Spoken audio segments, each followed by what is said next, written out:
और चलिए ब्रेक के बाद एक बार फिर से स्वागत है आप सभी का हमारे खास कार्यक्रम में। और अब हम बढ़ेंगे अपने अगले सेशन की ओर। ये सेशन बहुत ही महत्वपूर्ण होने वाला है क्योंकि अभी तक हमने उन तमाम मेहमानों से बात किया है जिनका विवाह में, डेस्टिनेशन वेडिंग में एक महत्वपूर्ण योगदान होता है। फिर चाहे वो यहाँ पर फोटोग्राफी को लेकर के हो, सिंगिंग को लेकर के हो, लाइट को लेकर के हो या डिजाइन्स को लेकर के हो, हर चीज को लेकर के हमने बात कर ली है। लेकिन अब वो सपना जो प्रधानमंत्री के द्वारा देखा गया, वो सपना जिसकी बात पीएम करते नजर आए कि destination wedding wed in India, जिस थीम के साथ पीएम आगे बढ़ने की बात कहते नजर आए, उनको साकार करने के लिए जो सरकारी मंत्रियों की जरूरत होती है और उनकी तैयारी किस प्रकार की है धरातल पर, वो अब हम जानेंगे इस सेशन में।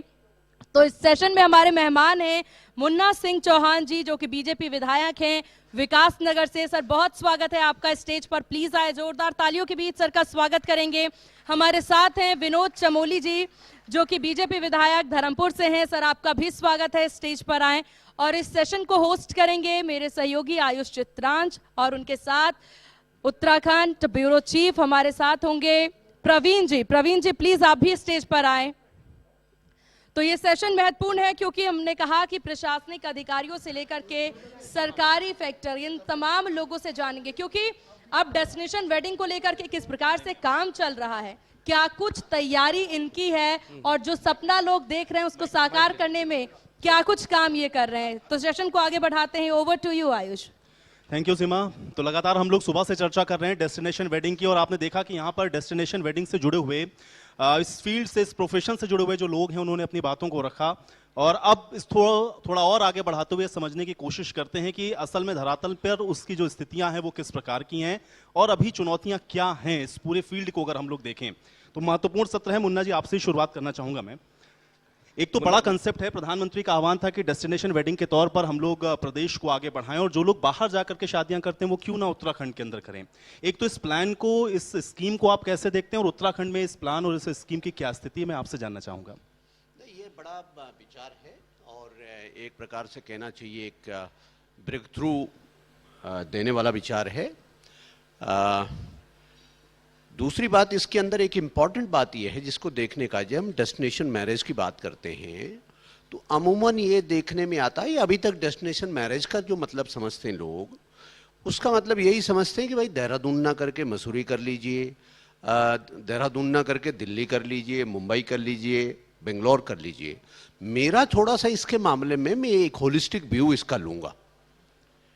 डेस्टिनेशन मैरिज को यदि हमने ठीक से इस आइडिया को सेल किया, ठीक से हमने इसको बेचा, तो इसका जो पूरा इकोसिस्टम है उस पर विचार करिए आप। मैरिज करने वाले लोगों को लगना चाहिए कि no, it's all together different experience of the life. कैसे भला? जैसे अभी हमारे दो नौजवान अभी फोटोग्राफर थे और एक सिंगर थे, मैं उनको बहुत गौर से सुन रहा था। अब क्या है, यदि हम गौर करें तो ऑलमोस्ट शादियों के जो जगहों का जो सिनेमेटोग्राफी है, जो साइट्स हैं, जो वहाँ का अपना भौगोलिक चीज़ें हैं, वो तो अपनी जगह है ही। वो तो उत्तराखंड में अनंत स्थान है जो आकर्षक केंद्र है। एक विचार और प्रधानमंत्री जी देते हैं कि ये स्पिरिचुअल जोन भी है, वो भी एक कंसेप्ट है। जैसे उन्होंने अभी त्रिजुगी नारायण की बात कर रहे थे, वो भी एक बड़ा विचार है।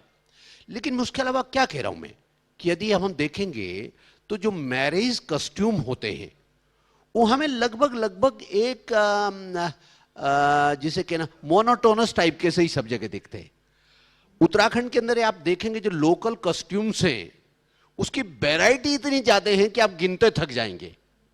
तो धीरे धीरे वो भी प्रचलन में आएगा तो वो इंडस्ट्री भी डेवलप करेगी। ठीक इसी प्रकार से जो जिस प्रकार का गीत संगीत, यदि हमें वही दिल्ली वाला ही डीजे वहां बजाना है, ठीक है, ले जा करके, तो मुझे लगता है फिर हम कम कंट्रीब्यूट कर रहे हैं। इसलिए हम दिल्ली वाला या देहरादून वाला डीजे ना वहां जाकर के टेहरी में बजाएं, अल्मोड़ा में जाकर के बजाएं, बल्कि वहां का जो लोकल वाद्य यंत्र है, वहां का कस्ट्यूम है, वहां का गीत संगीत है, ठीक है, जैसा वो नौजवानों ने अभी कहा कि उसको आपको मॉडर्निटी और ट्रेडिशन के बीच में एक फ्यूजन होना चाहिए। हमें बहुत दकियानूसी भी होने की जरूरत नहीं है। There has to be a fusion between the modernity and the tradition. तो हम उसमें टेक्नोलॉजी का इस्तेमाल जरूर करें, लेकिन वहां का जो कल्चरल इनपुट है, जो वहां का सांस्कृतिक ताकत है, जो हेरिटेज है, वो उसके अंदर आना चाहिए। यदि ये होगा तो वो शादी तो जिसकी होगी, जिस जोड़े की होगी, सो तो हो ही जाएगी, वो तो प्रसन्न होंगे ही। लेकिन उन जोड़ों के माध्यम से मुझे लगेगा कि वो हमारे उत्तराखंड के ब्रांड एम्बेसडर बन जाएंगे पूरे दुनिया में, हमारी बात को, हमारी इतना बड़ा चीजों को विजन, सेल करने के लिए। बिल्कुल सही, इतना बड़ा विजन है और उसका जो कंसेप्ट आप बता रहे हैं जिस तरीके से एक जनप्रतिनिधि होने के नाते, तो मुझे लगता है कि इसका भविष्य बहुत सुनहरा है। हाँ सर। विनोद चमोली जी, जब प्रधानमंत्री जी यहाँ पे आए थे तब भी आप भी वहाँ पे थे, जब उन्होंने ये कहा कि वेडिंग डेस्टिनेशन, हर आदमी को, भारतीय को चाहिए कि उत्तराखंड में एक आकर शादी करें, ताकि, तो उसका मतलब सिर्फ जो डेस्टिनेशन वेडिंग नहीं था, बल्कि यहाँ के की अर्थव्यवस्था को बूस्ट करना था। आप जैसे ही शादी करने आते हैं तो उस पर कई सारी चीजें होती है, बैंड बाजे वाले को रोजगार मिलता है, अब जो गाड़ी वालों को रोजगार मिलता है, जो कॉस्ट्यूम डिजाइन करते हैं उसको रोजगार मिलता है, ज्वेलरी वालों को मिलता है, फूल वालों को मिलता है। तो इसका जो आने वाले समय में कितना असर दिखेगा, आपको क्या लगता है? और जिस तरह से तालियां बज रही थी, ऐसा लग रहा था कि लोगों ने एक्सेप्ट किया उनकी बातों को। सबसे पहले तो मैं आप सब लोगों का धन्यवाद करना चाहूँगा अपने और मुन्ना सिंह जी की ओर से कि आप लोगों ने इतने महत्वपूर्ण विषय पर हम लोगों को यहाँ पर चर्चा के लिए बुलाया है। देखिए, मोदी जी की एक विशेषता आपने देखी होगी, वो जहाँ जाते हैं कोई ना कोई एक आइडिया देकर जाते हैं और वो आइडिया अमूमन क्लिक करता है। मैं अपनी बात पर रहा हूँ, इससे पहले एक छोटा सा उदाहरण दे रहा हूँ। वो लक्षद्वीप में गए और समुद्र के किनारे कुर्सी डालकर बैठ गए, मालदीव डूब रहा है। उन्होंने लक्षद्वीप एक नया डेस्टिनेशन खड़ा कर दिया भारतीयों के लिए और पूरी दुनिया के लिए कि यहाँ भी वो सब संभावनाएं हो सकती हैं जो मालदीव में हो सकती हैं और हमें अपनी इकोनॉमी का उसको पार्ट बना सकते हैं। ठीक उसी प्रकार से जब हम लोग उस दिन इन्वेस्टर समिट में थे तो उन्होंने जब डेस्टिनेशन वेडिंग की बात की, ऐसा नहीं कि डेस्टिनेशन वेडिंग पहले नहीं हो रही थी जी। आपको याद होगा गुप्ता बंधुओं ने ओली में जाके, अब गुप्ता बंधु क्या चीज़ है सबको मालूम है, वो ठीक है, उनके दूसरे पक्ष भी हो सकते हैं, लेकिन ओली में जब हम लोगों ने उनको परमिट किया तो सरकार भी टारगेट पे आ गई थी। बिल्कुल।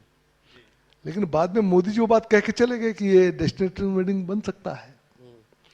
तो एक आइडिया, जो आइडिया सिर्फ कुछ लोगों तक सीमित था, उस आइडिया को इंटरनेशनल लेवल पे ले जाने का काम, क्योंकि जब प्रधानमंत्री हमारे बोलते हैं तो सिर्फ हिंदुस्तान के लिए नहीं होता, पूरी दुनिया उसको सुनती है आज की तारीख में। तो उस आइडिया को पूरी दुनिया में बेचने का काम, उसको मार्केट करने का काम हमारे प्रधानमंत्री जी ने किया और अंततोगत्वा उसका लाभ हम उत्तराखंडियों को मिलने वाला है। एक तो विषय ये है। दूसरा एक पक्ष जिसको मुन्ना सिंह जी ने टच किया, त्रिजुगी नारायण का।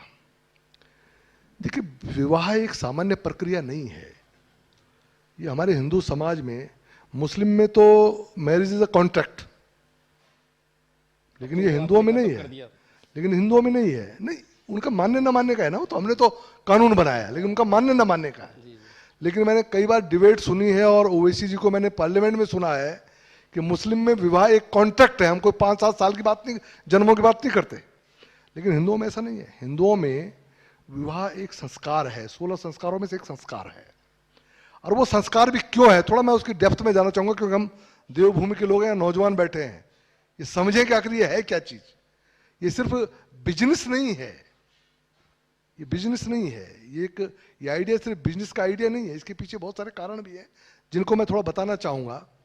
इन संस्कारों में भी जो विवाह संस्कार है, हम हिंदुओं में 3 ऋण माने जाते हैं जीवन में, देव ऋण, ऋषि ऋण और पितृ ऋण। जो पितृ ऋण से उऋण होने का जो माध्यम है वो विवाह संस्कार है। तो आप समझ सकते हो उसका कितना गहरा अर्थ है विवाह का। विवाह सिर्फ 2 नौजवानों की शादी कर देना मात्र और उसके बाद लाइफ चला देना, यहां तक सीमित नहीं है, इसके पीछे बहुत डेप्थ है। और जब हम इस प्रकार का एक महत्वपूर्ण संस्कार कर रहे हों तो उसके लिए त्रिजुगी नारायण की भूमि के से अच्छा क्या हो सकता? बताओ ना, हम तो माता के क्षेत्र के हैं और मैं तो मायके वाला हूं, मैं मां के मायके वाला हूं, मैं चमोली हूं, उसी जगह का हूं जहां मेरी मां ने जन्म लिया है। और त्रिजुगी नारायण जहां दुनिया की सबसे पहले शादी हुई हो, भगवान शंकर की शादी, और जिसके लिए लोग दर्शनों के लिए आते हों, हम उस देवभूमि के लोग हैं, तो ये जो महत्वपूर्ण संस्कार है, अगर ये उत्तराखंड में होता है तो इससे ज्यादा उपयुक्त जगह क्या हो सकती है? क्या हो सकती है? आप उस एंगल से भी देखिए। और मेरा ये कहना है कि जब हम इस आइडिया को, और this is not the only idea, this is the reality, जब हम इस रियलिटी को कहीं ना कहीं इंगित करेंगे और दुनिया को बताएंगे, तो हर कोई चाहेगा कि हमको एक डेस्टिनेशन भी मिल जाए जहां हम बढ़िया से चीजों को सेलिब्रेट कर सके, और कहीं ना कहीं उसमें जो आध्यात्मिक जो पुट है, जो अध्यात्म का जो उसका जो हिस्सा है, टच है, वो भी कहीं ना कहीं हम छू कर आए, तो लोग उस रिश्ते को और पवित्र मानेंगे कि शादी के साथ साथ हमारा रिश्ता भी पवित्र हो रहा है। तो इसलिए Uttarakhand is the best destination for weddings, ऐसा मेरा मानना है। अभी बजट सत्र खत्म हुआ है, मैंने देखा कि आप सत्र के दौरान भी इस बात को उठा रहे थे, विधानसभा के सदन में वेडिंग डेस्टिनेशन को लेकर चर्चा कर रहे थे। पहले क्या होता था कि जब भी शादी की बात होती तो होटल्स में लोग जाते थे, रिजॉर्ट है वहां पे जाते थे। अब क्या हो रहा, कुछ दिनों से मैं देख रहा हूं कि लोग अब एक तरह से वेडिंग डेस्टिनेशन के अलग अलग जगह भी चूज कर रहे हैं। और रामनगर पिछले दिनों हम थे यहाँ, यानी कि वो आमतौर पे जो खेती की जमीन थी वहां पर लेकर वहां पर रिजॉर्ट बनाकर और वहां पर पेड़ पौधे लगाए जा रहे हैं, इस तरह से डेवलप किया जा रहा है। जी, एक अभी विनोद जी ने और ऊपर कर जिसका एक पासिंग रेफरेंस मैंने अपनी बात में कहा और विनोद जी ने उसको इलाबोरेट किया कि एक तो हमारा मान्यताएं हैं, हमारी सनातन मान्यताएं हैं कि विवाह का मतलब क्या है। तो उसमें मैंने भी कहा, आपने उसको बहुत इलेबोरेट कहा कि एक स्पिरिचुअल बॉन्डिंग की तरफ विवाह जैसे पवित्र बंधन को ले जाता है। हमारे यहाँ तो साथ जीवन का साथ बोलते हैं ना, वैसे कायदे से मैं कोई उस कंट्रोवर्सी को जन्म नहीं देना चाहता, लेकिन टेक्निकली भारतीय शास्त्र में या भारतीय विवाह पद्धति में तलाक शब्द कहीं है ही नहीं। तलाक शब्द कोई, तलाक हिंदी संस्कृत का शब्द ही नहीं है, नहीं। और ना उसका मैं सबसे कहता हूँ, भैया मुझे हिंदी में इसका शब्द बता दीजिए, किसी के पास ने छोड़ दिया था, ठीक है, मैंने सोचा अच्छा चलिए, खैर एनीवे उस लीगल बैटल में जाने की जरूरत नहीं है। दूसरी बात मैं ये कह रहा हूं, जो चमोली जी ने कहा उससे जोड़ते हुए कि मैंने प्रधानमंत्री जी की कॉल को एक आर्थिक आयाम के रूप में भी लिया। जो मैरिज फंक्शंस होते हैं, जो विवाह समारोह होते हैं, देखिए दो तीन तरह के काम होते हैं। एक होता है कैपिटल इंटेंसिव, मैं थोड़ा सा अर्थशास्त्र वगैरह की तरफ भी रुचि रखता हूं, तो एक होता है कैपिटल इंटेंसिव काम। आप चले जाइए साहब 7 स्टार स्पा में चले जाइए, आप खर्च कर लेंगे, आपने 10 करोड़ खर्च कर लिए, लेकिन बेनिफिट वो कॉर्पोरेट हाउस और कॉर्पोरेट हाउस के चंद कर्मचारियों तक सीमित होगी जिनको तनख्वाह मिलनी है।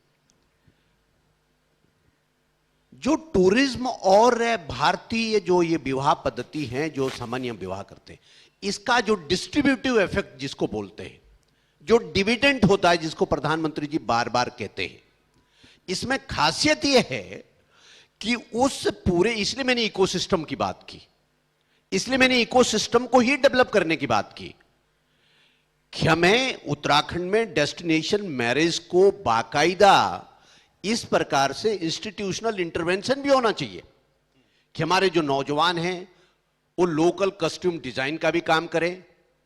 अभी वो रैपर था, उसमें भी हम स्थानीय भाषा को, स्थानीय गीत संगीत को भी, उसको मैंने कहा fusion of the culture and modernity. तो उससे क्या होता है कि उसके जो फायदे जाते हैं, फायदे दूध वाले को भी जाएंगे, सब्जी वाले को भी जाएंगे, लोकल मार्केट वाले को भी जाएंगे, घोड़े वाले को भी जाएंगे, टैक्सी वाले को भी जाएंगे, जो साइट सीइंग का काम करेगा उसको करेगा, जो वो सामियाना जोड़ेगा वहां से करेगा। तो जो बेनिफिशरीज का दायरा है, जिनके आर्थिक अपलिफ्टमेंट में कंट्रीब्यूट करेगा वो दायरा बहुत बड़ा है।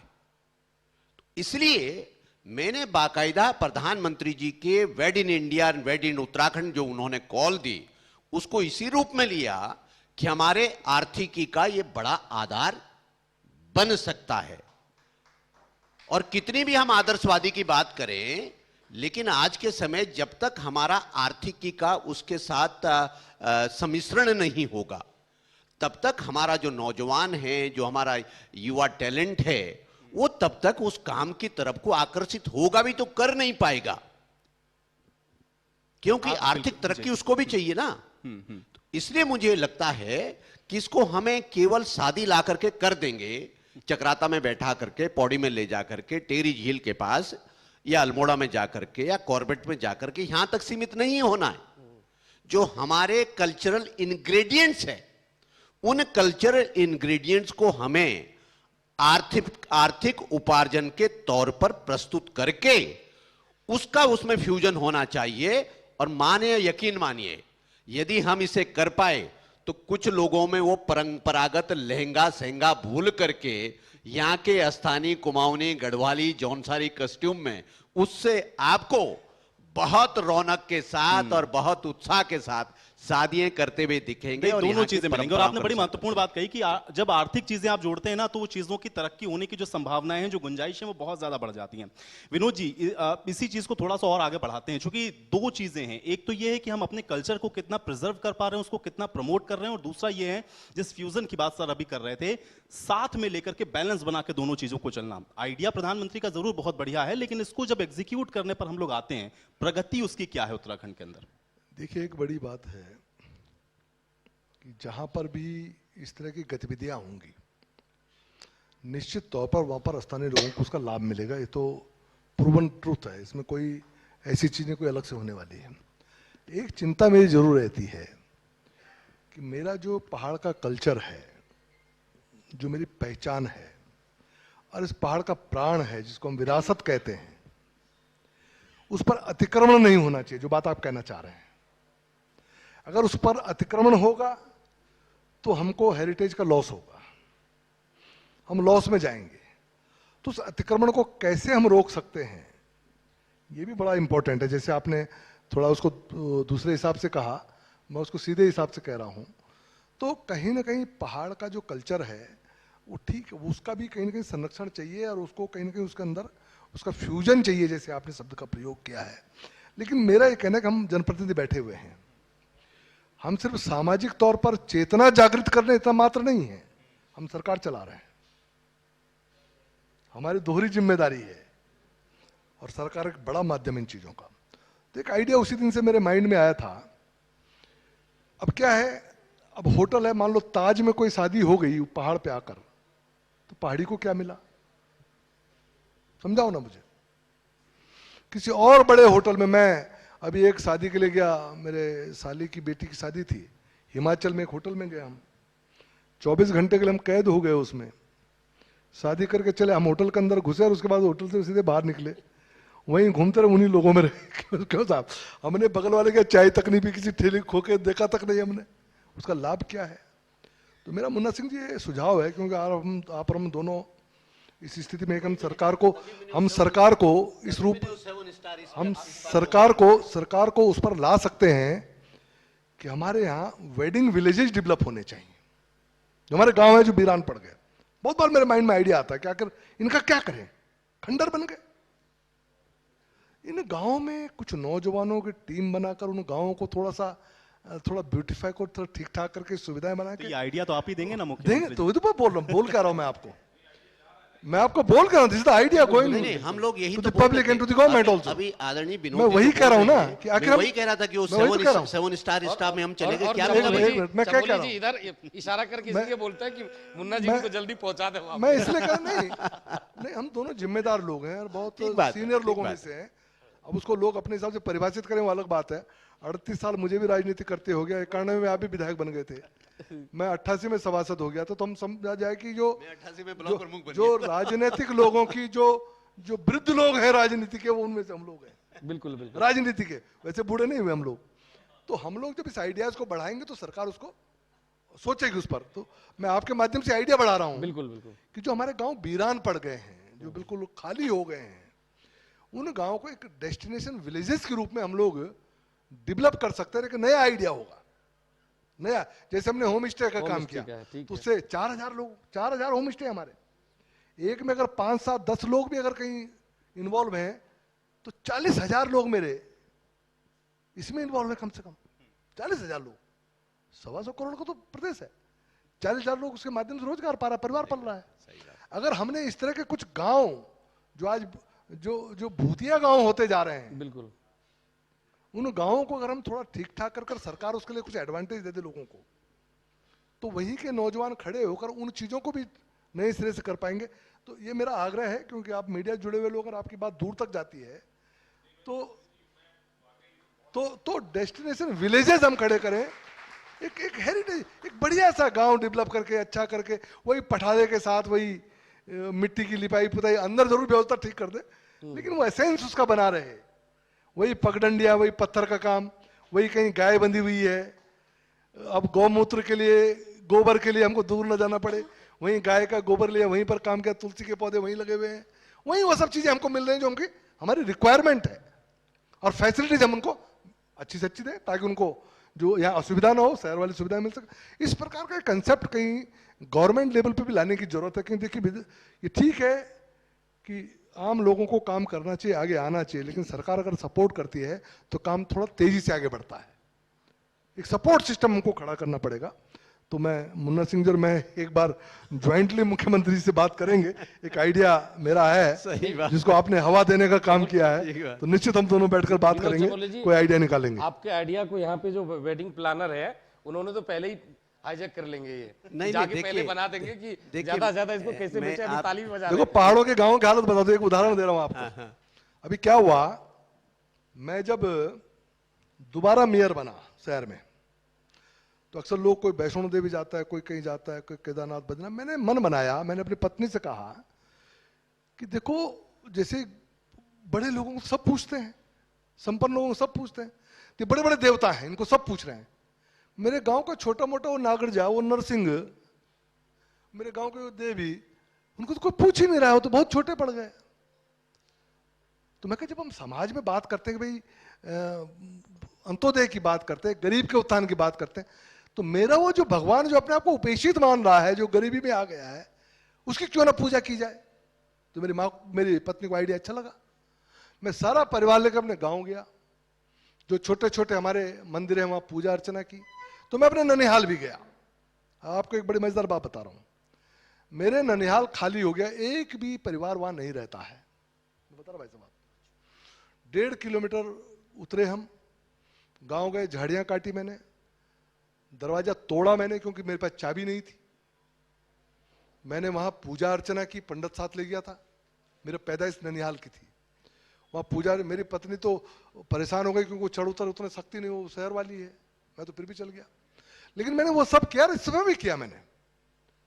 तो सारा गांव वीरान पड़ा हुआ है, खाली पड़ा हुआ है, अब कैसी आवाज होंगी। अभी लोग हिमाचल को उदाहरण देते हैं कि साहब हिमाचल में लोग रिटायरमेंट के बाद हिमाचल जाते, लोग हिमाचल नहीं जाते, लोगों की वहां आर्थिकी जुड़ी हुई है, इसलिए लोग वापस जाते हैं, क्योंकि रिटायरमेंट की पेंशन तो मिलती है, इसीलिए ही बगीचों से आय होती है, इसलिए बगीचों में पड़े रहते हैं। चमोली जी, इसीलिए मैंने वो कह रहा था कि आर्थिकी का जब तक साथ इन नहीं क्षेत्रों को रखेंगे, जब तक आप आय के साधन नहीं बनाएंगे, हाँ, आर्थिकी से नहीं जोड़ेंगे, लोग वहां नहीं जाएंगे। मैं आपको बता रहा हूं, और जिस दिन वहां से आपको अर्निंग होनी शुरू हो जाएगी, देहरादून में कोई नहीं रहेगा, सब वहीं डेरा डाल के पड़े रहेंगे कि उनको मालूम 50,000 60,000 रुपए महीना आएगा। संपादक जी तो चमोली इसलिए जी मैं, ने देखिए इसीलिए आइडिया दिया, ताला तोड़ दिया, और इनको समझ में आ गया कि अब देखिए अगला मामला वहीं गांव में ही है, वहीं चल के खटिया लगाएंगे Yes. और वहीं अपनी दुकान सजाएंगे। बिल्कुल। और ये मैं समझता हूँ कि ये मुन्ना सिंह जी को भी समझ में आ गया, चमोली जी को भी समझ में आ गया नहीं, है। मैंने तो कर दिया। नहीं, कर दिया आपने? देखिए, मैंने तो ताले तुले तोड़ डाले। एक बात में जी इंपॉर्टेंट जी प्लीज। अनुभव जो देखा, दार्जिलिंग में हम लोग कुछ नीचे नदी घाटी थी, वहां पर जाते हैं तो घूमने फिरने ही जाते हैं। जो चमोली जी ने जो एक बात कही थी कि हमें किस प्रकार से अपनी कल्चरल आइडेंटिटी या हेरिटेज को सेल भी करना है, लेकिन इसकी मौलिकता बनाए भी रखनी है, उसको प्रदूषित होने से भी रोकना है। तो वहां क्या था कि सब जगह जाने का टिकट था, लेकिन जितने भी सब सांस्कृतिक कार्यक्रम थे वो सब केवल स्थानीय लड़के और लड़कियां अपना मौलिक उसमें ही दे रहे थे, and we were paying for it. तो ये तमाम तो एक अप्रोच है कि किस प्रकार से हमें सेंसिटिविटी के साथ, ये भी नहीं कि हमने फुअड़ पनी ला दिया वहां पर, हमने वो फ्यूजन के चक्कर में उसमें पता लगा कि शराब कबाड़ और ऊट पटांग जो वहाँ के हमारे जीवन शैली से मैच नहीं करता, वो नहीं। इसलिए उसकी मौलिकता को बनाए रख करके उसको करना है। लेकिन ये मैं हमेशा कहता हूँ कि आधुनिक समय में ये भी आवश्यक है कि हर गतिविधि के साथ हमें आर्थिक तरक्की या आमदनी के जरिया के रूप में जरूर बनाना चाहिए, और आज है। जैसे चमोली जी ने कहा, मैं उससे 4 कदम आगे जाकर के कह रहा हूं। बहुत सारे आजकल पहाड़ों में पर्यटक आते हैं, उनके बच्चे आते हैं। उनके बच्चे कहते हैं कई बार, वैसे थोड़ा सा डेस्टिनेशन मैरिज से थोड़ा सा हो सकता है डेविएट कर गया इशू, लेकिन हम लोगों ने कहा कि हम होलिस्टिक व्यू में बात कर रहे हैं तो इसलिए इसको कर रहे हैं। बच्चे आते हैं, उनके बच्चों ने, बहुतों ने वो बैलों वाला हल नहीं देखा जो पहाड़ों पे हम चलाते हैं, वो पट्टा चलाते हैं वो नहीं देखा, उन्होंने गौशाला नहीं देखी, उन्होंने से बहुतों ने ये नहीं देखा है कि गाय का दूध या भैंस का दूध निकालते कैसे हैं। तो एक इस तरीके का पर्यटक आ रहा है जिसको लगता है कि बच्चों को ये है and they are ready to pay for it. हाँ, ये जरूर है कि हमें अपने युवाओं को ये सब भी, और बड़ी उम्मीद है, मैं नीचे बैठ करके संपादक महोदय से भी बात कर रहा था, जो नौजवान अभी बात कर रहे थे उनमें दिख रहा था, बड़ा स्पार्क दिख रहा था इस बात का कि उन्होंने, उसने तो नाम ही एक नहीं अपना, मैं शांति क्या था, शांति प्रिय हूं, शांति प्रियम। यू नो, ये आइडिया है दुनिया का। आज दुनिया में सब कुछ मिल सकता है, शांति नहीं मिल सकती। तो ये सब इन लोगों का, नौजवानों का एक सोचने का तरीका है। तो नए फ्रंटियर्स को खोल रहे हैं इस बात के लिए, विचार के लिए, कारोबार करने के।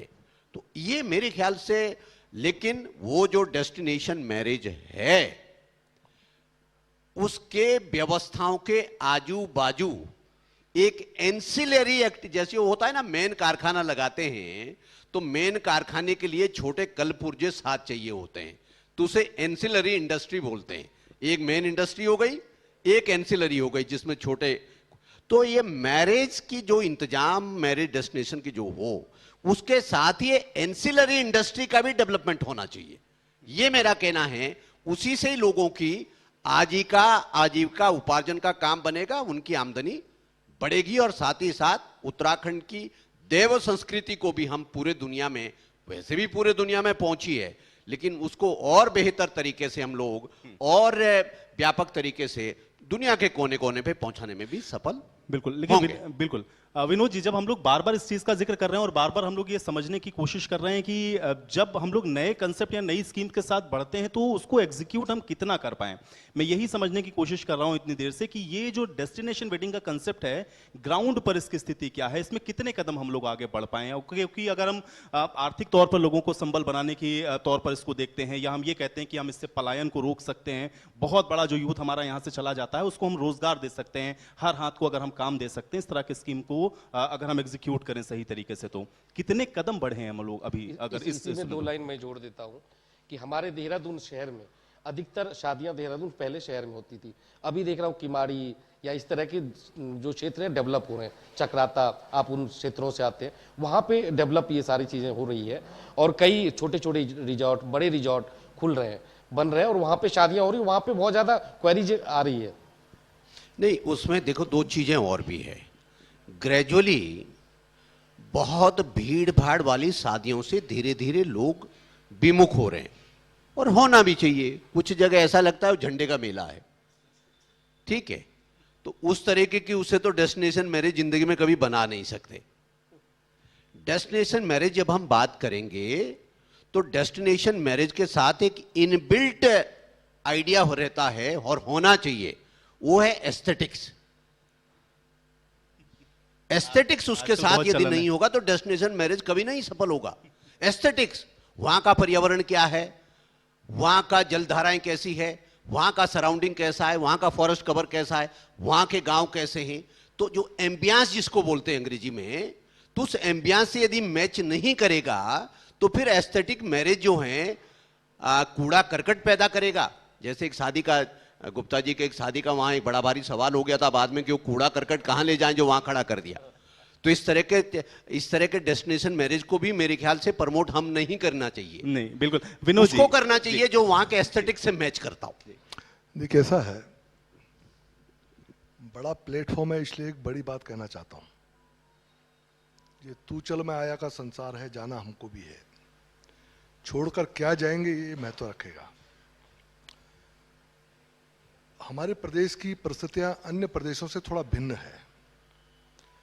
हमको इस माहौल में, जिस तरह मैंने पहले भी कहा कि हमारे यहाँ सांस्कृतिक अतिक्रमण हो रहा है, इससे हमको अपनी विरासत बचानी एक बड़ा चुनौती बना हुआ है। मैं क्योंकि उत्तराखंड मूवमेंट से जुड़ा रहा, तो वो कहीं ना कहीं मेरे जहन में वो चीज़ें घुली मिली हैं, मैं उससे बाहर नहीं निकल पाता हूँ कई बार, और मेरे साथी, मेरी सरकार, मेरी पार्टी भी कई बार मेरे कारण असहज हो जाती है, लेकिन वो मैं उससे बाहर निकल नहीं पाता, मेरे ब्लड में आ गया है। मेरी एक चिंता बहुत ज़्यादा जो मुझे खाई जाती है कि आज पहाड़ पे, जैसे मैंने कहा कि ताज में आकर वेडिंग हो गई या किसी बड़े रिजॉर्ट पर आकर वेडिंग हो गई, तो उससे क्या हमारा काम चल जाएगा? नहीं चलेगा। एक बात मैंने और कही कि आजकल भू कानून ये सब इश्यूज चल रहे हैं, मैंने कहा थोड़ा सतर्क हो जाइए। सिर्फ चमोली होने मात्र से उत्तराखंडी नहीं हो जाता है। मैं अगर व्यापारी हूं तो मैं इस आइडियाज को सेल करके अपना व्यापार तो बढ़ा लूंगा, उत्तराखंडियत नहीं बचाऊंगा। आपको उत्तराखंडी बनना है तो उसके लिए ये कोई नहीं कि कोई गुप्ता है तो उत्तराखंडी नहीं हो सकता, या कोई चड्डा है तो उत्तराखंडी नहीं हो सकता, उसका उभाव नहीं हो सकता। ये जात से नहीं कि इसको आंक सकते। सही बात, सब हो सकता ये मेंटेलिटी है। एक की बिजनेस मेंटेलिटी हो सकती है, एक की सोशल और सांस्कृतिक मेंटेलिटी हो सकती है। तो हम किस मानसिकता को बढ़ावा दे रहे हैं? अभी मैंने विधानसभा में ये पर राज्यपाल के अभिभाषण में कुछ कहा, लेकिन मेरा नंबर थोड़ा रात को आया तो पत्रकार चले गए, किसी ने बात समझ नहीं पाया। मैंने एक बात कही कि अब वो समय आ गया, जैसे मोदी जी कहते हैं ना, यही समय सही समय है। ये समय आ गया कि जब उत्तराखंड में भी हमको पहाड़ को परिभाषित करना पड़ेगा, क्योंकि हमारे पास हम मैदानों को डिस्टर्ब नहीं कर सकते, उनके सामने असुरक्षा खड़ी नहीं कर सकते, तो हमको पहाड़ को परिभाषित करना पड़ेगा। और मैं ये बात इसलिए भी कह रहा हूं कि जब राज्य नहीं बना था तो मुन्ना सिंह जी को मालूम है कि पहाड़ पहले परिभाषित था, और पहाड़ में हमको रिजर्वेशन मिलता था। हम मेडिकल की सीटों में रिजर्वेशन लेते थे, और राजपुर तक पहाड़ होता था। मैं तो चेयरमैन भी रहा हूं उससे पहले, तो राजपुर तक पहाड़ होता था। तो सबसे पहले पहाड़ को परिभाषित करना, 1000 मीटर से ऊपर यस का कंडीशन था, पहाड़ को परिभाषित करना, 1000 state meter. Within the state. उसके बाद पहाड़ का भू प्रबंधन करना, फिर पहाड़ के लिए भू कानूनों में सुधार करना, और फिर चीजों को वहां लेकर जाना ताकि वहां के लोगों को उसका लाभ मिल सके जो वहां रह रहे हैं लोग हैं। आज हो क्या रहा है, अगर मैं पहाड़ में थोड़ा भी कोई एडवांटेज दे दूं कि मैं कहूं साहब पहाड़ के बच्चों को नौकरियों में हमने आरक्षण दे दिया, तो जिसकी 7 पीढ़ियां बॉम्बे में पढ़ रही हैं, दिल्ली में पढ़ रही हैं, वो अपने कॉन्वेंट एजुकेटेड बच्चों को लाके यहां थोप देता है, और मेरा बच्चा वहीं रह जाता है और उसका निकलकर डॉक्टर बनकर चला जाता है। तो उससे बचना पड़ेगा, क्यों साहब? पलायन रोकना तो बचना पड़ेगा ना। तो उसके लिए पहाड़ को परिभाषित करना पड़ेगा, पहाड़ के भू कानूनों में परिवर्तन लाना पड़ेगा, सुधार करने पड़ेंगे।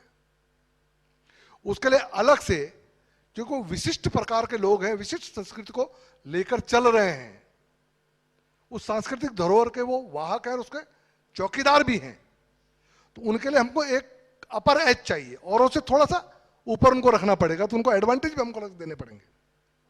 ये बड़ा सब्जेक्ट है। आपका प्लेटफॉर्म, मुझे लगा कि मुझे इस पर ये बात कहनी चाहिए। ये आपके डेस्टिनेशन वेडिंग पॉइंट से थोड़ा सा हटके हो गया, लेकिन जो आपकी मनसा है उसको मैं समझ पा रहा हूं। विनोद जी देखिए, इसलिए मैं उस पर उन्होंने पॉलिटिक्स भी कर लिया, उन्होंने डेस्टिनेशन वेडिंग भी कर दी, इन्होंने ताला भी तोड़ दिया और धन का भी इंतजाम सोच लिया। तो विनोद जी साधारण आदमी नहीं है, इनको सब पता है कि किस रास्ते से गुजरना है और कहाँ पे मंजिल है। हमको करना क्या है, नहीं, उत्तराखंड को कहाँ ले मंजिल जाना, कहाँ करना है इम्पोर्टेंट। विनोद जी देखो ये है, अपने मुद्दे की बात ये कही। उत्तराखंड ले जाना कहाँ है? एक प्रवीण जी, ये मेरा सोच है। संपादक महोदय, एक इंपॉर्टेंट बात है जिस पे मैं आजकल बहुत सारी जगह बातें कर रहा हूं। बात तो उसको हम दूसरे तरह से करते हैं, उसको फूड सिक्योरिटी के नजरिए से करता हूं, लेकिन यहां पे मैं उसको डिफरेंट कंटेक्स्ट में बात कर रहा हूं। जो चमोली जी, हम और आप तो जानते ही हैं, जो वैरायटी ऑफ इंडिजिनस फूड है, वैरायटी ऑफ इंडिजिनस फूड का उत्तराखंड का कोई सानी नहीं है, कोई मुकाबला नहीं है। तो जब हम डेस्टिनेशन मैरिज की बात करें तो उत्तराखंड की जो कलनरी है उस पर भी बहुत फोकस करने की जरूरत है। हम वही वहां की आइसक्रीम, वही वहां का पिज्जा, वही फलाना, यहां पे जो फूड आइटम्स हैं, यहां तक कि हम तो आजकल बात कर रहे हैं बीज बचाओ। आजकल मेरा एक एजेंडा है बीज बचाओ, सीड डाइवर्सिटी। आजकल हो क्या गया है कि जो जिसे कहना चाहिए उस तरीके के आ रहे हैं सीड्स, हो तो दोबारा जमते नहीं है, हाइब्रिड सीड्स जमते नहीं है, और हमारे यहां लोकल सीड धीरे धीरे एक्सटेंशन की तरफ जा रहे हैं। ये फूड सिक्योरिटी के लिए भी सीरियस चैलेंज है। इसलिए अभी बल्कि आईसी मोड की तरफ से दिल्ली में एक सेमिनार था, उन्होंने मुझे बुलाया था। तो कभी किसी जमाने में वो international initiative for mountain development करके डॉक्टर टोलिया ने कभी वो बनाया था, जो अंतर्राष्ट्रीय संस्था है, उसका गंगटोक में मुख्यालय है। तो जो यहाँ के तमाम सारे हमारे कौणी, चैनी, झंगोरा, गैत, फलाना, वो कंडाली, फलाना, ढिमकाना, वो कुछ ऐसी चीजें हैं जो लोगों के लिए आश्चर्यचकित वाली हैं और जिसका कोई मुकाबला नहीं। मिलेट मिशन आज की तारीख में प्रधानमंत्री जी ने किक स्टार्ट उसको कर ही दिया, पार्लियामेंट में उसको शुरू किया, G20 में सब सारे गेस्ट को उसको सर्व करने का काम किया, तो मिलेट ईयर घोषित किया। तो ये बाकायदा ये सब डेस्टिनेशन मैरिज का, इसलिए मैंने थोड़ा सा अपने ओपनिंग रिमार्क में कहा था कि हमें इसके पूरे इकोसिस्टम को, केवल शादी कर ली बस इतना बात नहीं है, उससे जुड़ा हुआ जो पूरा इकोसिस्टम है उसको प्रमोट करने की जरूरत है। ओपनिंग रिमार्क को ही क्लोजिंग रिमार्क बनाते हैं, समय नहीं है, सर कह रहे हैं मीटिंग में भी जाना है, लेकिन बहुत शुक्रिया। इससे पहले कि हम लोग इसको खत्म करें जी। चमोली साहब ने बड़ा बार बार मैं सुनता हूँ इस चीज को, इकोनॉमी, इकोलॉजी और कल्चर, तीनों को साथ लेकर चलने की आप बात कर रहे हैं, लेकिन आप भी इस चीज को समझते हैं कि कितना मुश्किल काम है, क्योंकि आपने एक, मुझे याद है, मुहिम छेड़ा था नदियों की पैमाइश की, लेकिन आज तक नहीं कर पाए कोई, आज तक वो सिरे नहीं चढ़ पाया।